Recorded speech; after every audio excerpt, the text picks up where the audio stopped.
What changes do you guys foresee in the future for the second generation CLO? I actually asked Terry Gornett, who is the equivalent of our Chief Learning Officer, and had him respond to that. So he got back to me late last night and said, here's what's on my mind.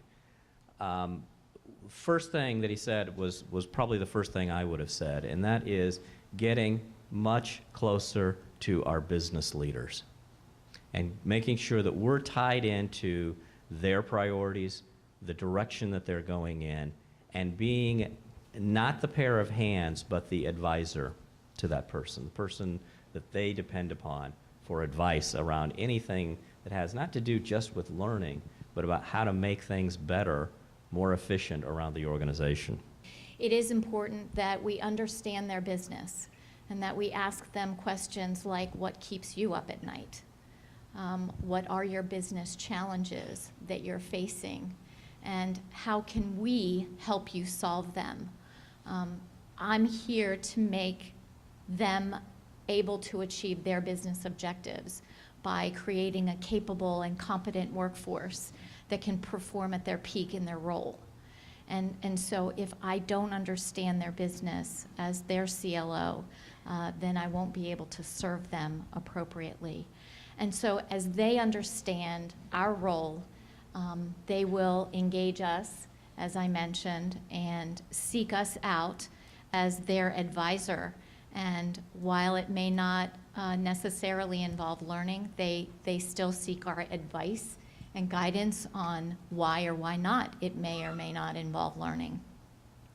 I think sometimes learning and development is the solution to solve all problems, and it always ends up not being the case. Although there are situations, of course, when it's absolutely necessary. So be creative, be innovative, fail fast, and learn from that failure. But as a result, many great things will happen. One thing you've seen is, and Mark spoke to this, and getting closer to the business and understanding what the business needs are, being able to deliver.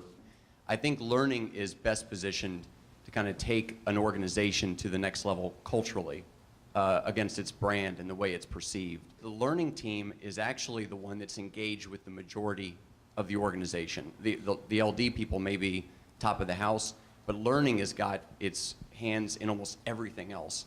And so its ability to influence where an organization is going is unbelievably powerful. And so I expect that the CLO role will become one almost of a cultural role for the company and really driving the company to what it should be or where it wants to be. So more visionary, kind of, and taking an organization and leading it forward. So it's building relationships with each of the business units in your company, as well as building relationships with the HR business partners who, for Duke Energy, who are the ones out there identifying needs, a lot of those, as well as the relationships with other training groups within the company. So at Duke we have a corporate training group, but also each business unit has their own training group. So it's building those relationships and those partnerships where we're working together to meet the needs of our company, as well as build that talent pipeline. Another thing that I think the next generation will need to have is the ability to change, as well as customer focus. As Lisa mentioned, you know, we're a service provider, and that can easily be outsourced. Now, we definitely don't want that to happen, but that's something to always keep in the back of your mind. So you want to be customer focused, and for your workers, your employees, your leaders to be able to find training easily and be able to come up with solutions that meet their needs, to work collectively to do that. But you've always got to keep that customer focus in mind. You mentioned the seat at the table and building relationships. Do each of you see that that's becoming easier? I mean, you're really first-generation CLOs, and that's been a struggle for, I think, a lot of training and learning departments over the years. Can you see it moving forward fairly well, or is it still a big struggle? Well, I wanted to pick up on some themes, Mary Beth, that you were hitting, because the environment, the change environment that we're in, and it's a great theme to hit. It's absolutely constant for the business, for the markets, for us as professionals. And so the challenge is how do you get to know the business so well and the customer needs, not necessarily, we talk about internal customers a lot. I'm talking about the customers, the ones that you're serving. Like how can you get in front of something with the client so you can go to the client and say, hey, I think the learning requirements that you need are this, right? I think once you're able to do that, I think you can then respond more quickly. But if you've got ideas that are going to help them meet their business goals because you have insight that they didn't have, and we should have insight. I mean, the learning team has just tremendous insight. I think that's across the board, all my directs and the team. How do you make those connections before necessarily the business does?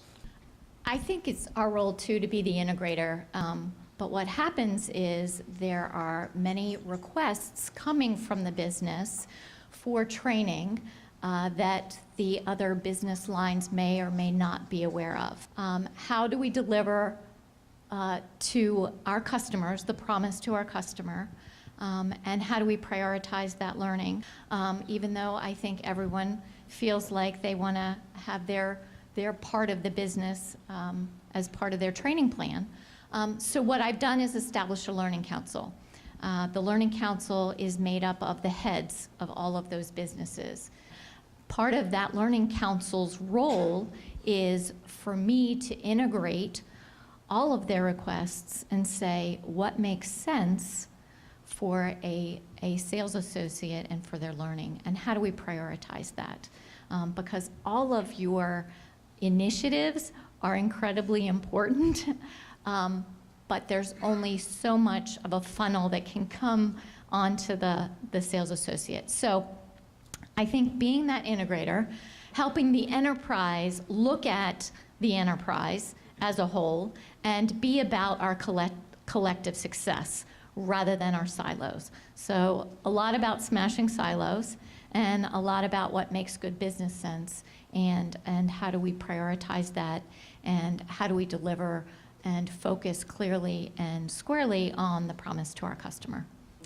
We created a role about 5 years ago, and it's called a talent consultant.